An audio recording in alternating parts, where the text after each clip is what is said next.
Look at yours, well. I've had a good look at this, so I put the old STK back in, same thing. Okay. The right channel has just got pin 7. I disconnect pin 7 from this big resistor here.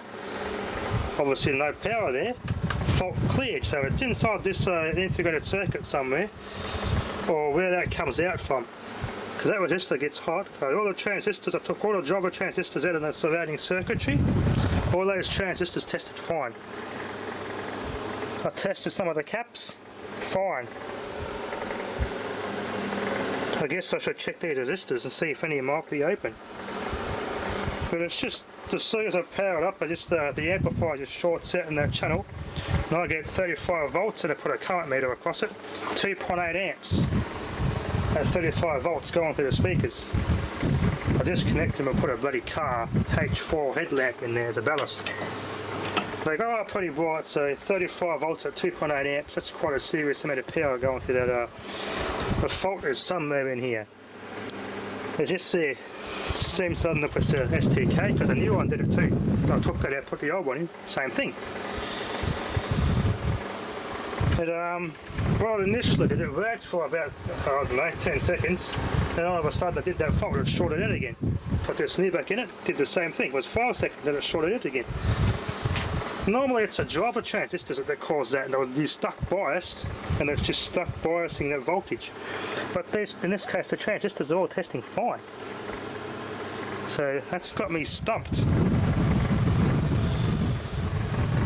I've got to be very careful with that circuit board because the traces peel off very easily. Replace the check electrolytics, check the transistors, they're all fine, so it's a bit of a tough nut to crack this one. I'd really like to get this thing fixed, it's a nice amp. I've also gotten into my storage and got my old FV1700 Sharp radio out. Yeah, it's desperately need for a recap. I did before too when I put it in storage and I moved. Here's old Marcom plastic electrolytics. They are gone. That one there is near the amplifier transistors there, near the amplifier output transistors. Watch what this says. 8.1 ohms now. It was 30 ohms before. That's not good, is it? That's no good. That's no good. No good, no good, no good. That's too high. One of the reasons why it's the output is just so quiet. It used to be nice and loud, but now it's just quiet. 12 working volts, 100 microfarad. Marcom. I'll keep them as a souvenir. It's kind of interesting having electrolytics resin in plastic like that. Kind of an explosion hazard. These are non-vent vintage ones. Actually have a vent on the bottom there, a rupture disc in the bottom part.